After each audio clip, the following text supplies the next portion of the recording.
Oke,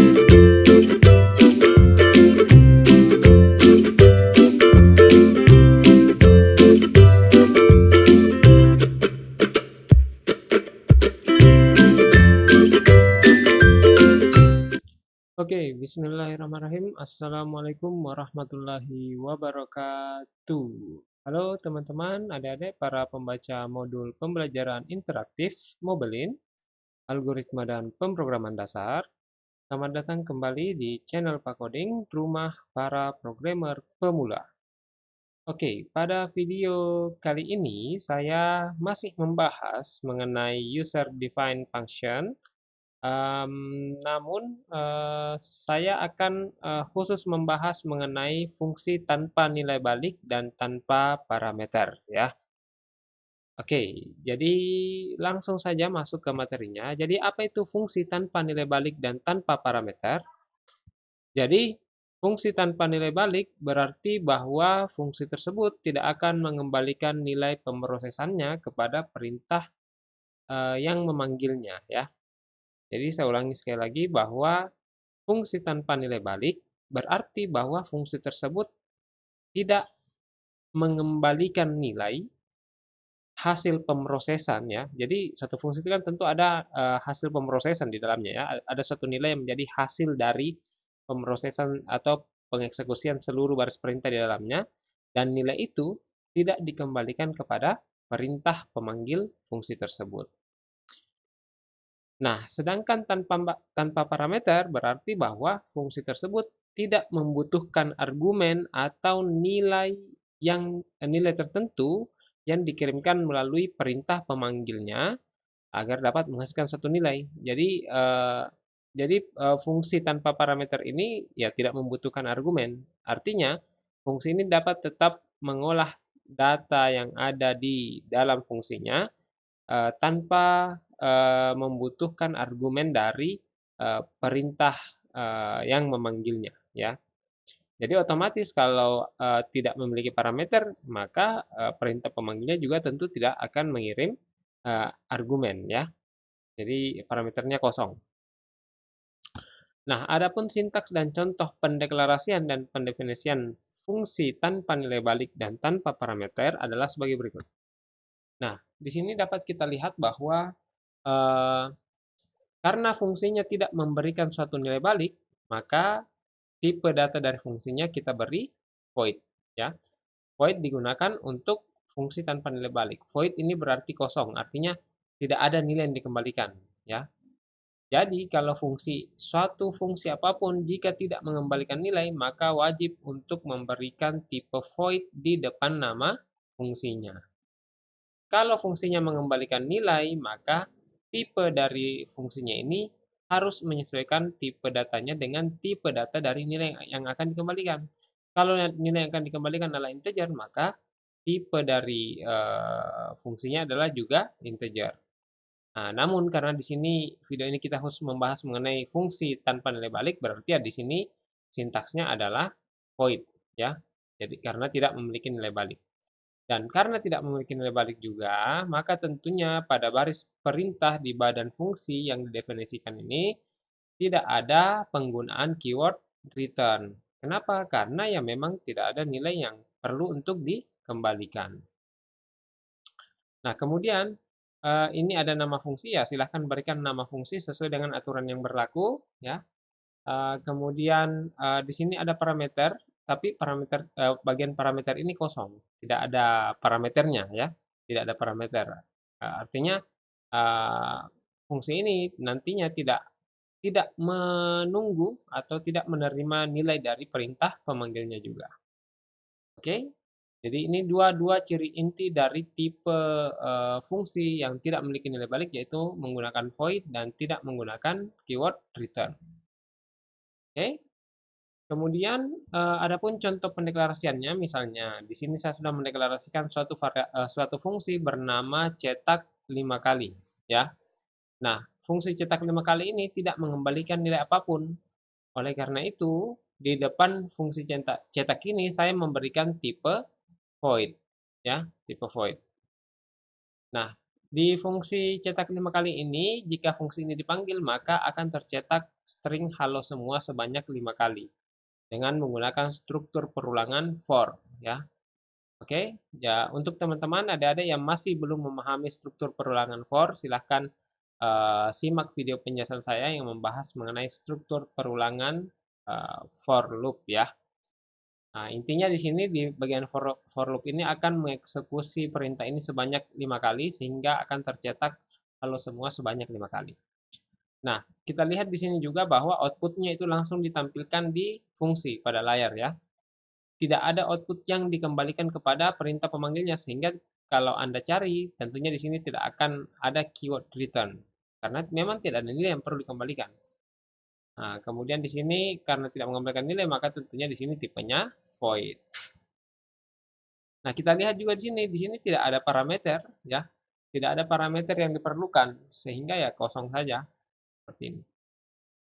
Oke, jadi paham ya mengenai contoh dari fungsi tanpa parameter dan tanpa nilai balik ini. Lalu bagaimana cara memanggilnya?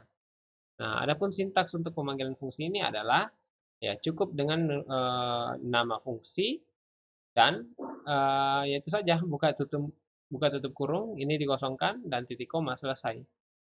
Kenapa tidak ada variabel penampung di belakangnya misalnya seperti ini?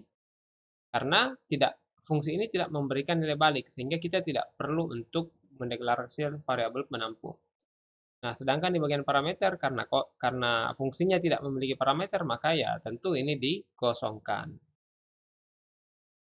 Nah, contohnya misalnya tadi saya sudah mendeklarasikan variabel fungsi cetak 5 kali. Kemudian dengan menggunakan perintah ini saya memanggil fungsi cetak 5 kali tanpa mengirimkan argumen apapun. Nah, lalu kemudian fungsi yang berkaitan aktif dan langsung mengeksekusi seluruh perintah yang ada di dalam badan fungsinya. Ya, ini semua yang akan dieksekusi. Nah, namun karena di sini tidak ada keyword return, maka artinya fungsi ini tidak mengembalikan suatu nilai apapun, suatu hasil atau nilai apapun, sehingga kita memberikan void ya di depan dari nama variabelnya dan nama fungsinya. Nah, jadi setelah ini eksekusi, akan ditampilkan string halo semua sebanyak 5 kali, dan setelah itu kembali lagi ke program utama. Jadi intinya tidak ada nilai yang dikembalikan ke fungsi atau perintah pemanggilnya, itu tidak ada nilai yang dikembalikan ya, tidak ada. Oke? Ya. Nah, sekarang saya berikan satu contoh. Jadi di sini kalau adik-adik dan teman-teman lihat, di sini sudah ada 3 fungsi. Yang pertama adalah fungsi cetak 5 kali, kemudian ada fungsi cetak n kali, dan ada fungsi main. Jadi ingat bahwa seluruh perintah utama berada pada fungsi main, sehingga baris perintah yang pertama kali akan dieksekusi adalah baris perintah yang ada di fungsi main. Nah, di bagian atas ini kita mendeklarasikan dan mendefinisikan dua buah fungsi, yaitu fungsi cetak 5 kali dan fungsi cetak n kali.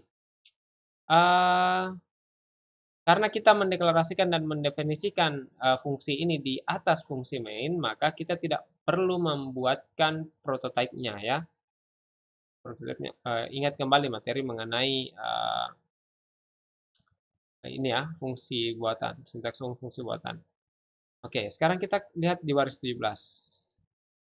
Nah, di baris 17 ini ada pendeklarasian variabel n, kemudian diisi dengan 3, lalu kemudian di baris ke-18 itu dipanggil fungsi cetak 5 kali dipanggil, sehingga yang aktif adalah fungsi cetak 5 kali, ya, ini aktif. Nah, di fungsi cetak 5 kali karena memang tidak menunggu parameter atau argumen apapun, karena memang tidak ada parameternya, maka ketika ini dipanggil ya langsung semua perintah yang ada di dalam area kurung kurawal ini dieksekusi. Sehingga tercetaklah halo semua sebanyak 5 kali ya.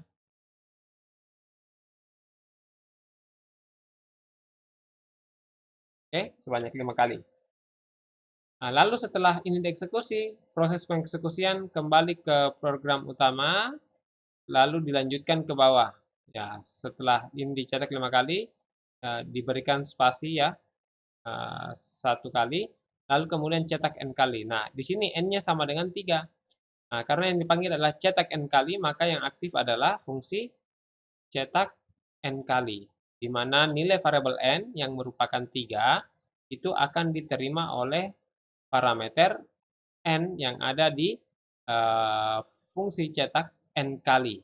Nah, jadi 3 akan masuk ke sini sehingga ini bernilai 3, sehingga secara otomatis proses perulangan dari eh, apa istilahnya dari fungsi ini akan menyesuaikan dengan banyaknya jumlah N. Kalau N-nya 3 ya berarti bagian ini hanya akan dicetak 3 kali. Ya. Jadi ini sebenarnya sudah contoh fungsi tanpa nilai balik berparameter. Ya. Saya hanya ingin membandingkan agar teman-teman bisa lebih mudah memahami. Nah, kalau kita di sini isi dengan 5, maka otomatis ini 5, ini juga 5, dan string hello semua ini akan dicetak 5 kali juga. Ya, seperti itu. Jadi, di sini bisa kita lihat ya, dua-duanya adalah fungsi tanpa nilai balik, sehingga kedua-duanya ini menggunakan tipe void di depan nama fungsinya. Dan tidak ada keyword return pada badan fungsinya, karena memang tidak ada nilai yang perlu dikembalikan. Semua nilai hasil pengolahan datanya langsung ditampilkan di bagian fungsi ini. Ya, seperti itu. Sekarang kita coba lihat contoh programnya ya yang nyata ini. Sekarang kalau kita run, hasilnya adalah seperti ini ya. Tercetak 5 kali, kemudian ada spasi, kemudian ada cetak 3 kali ya.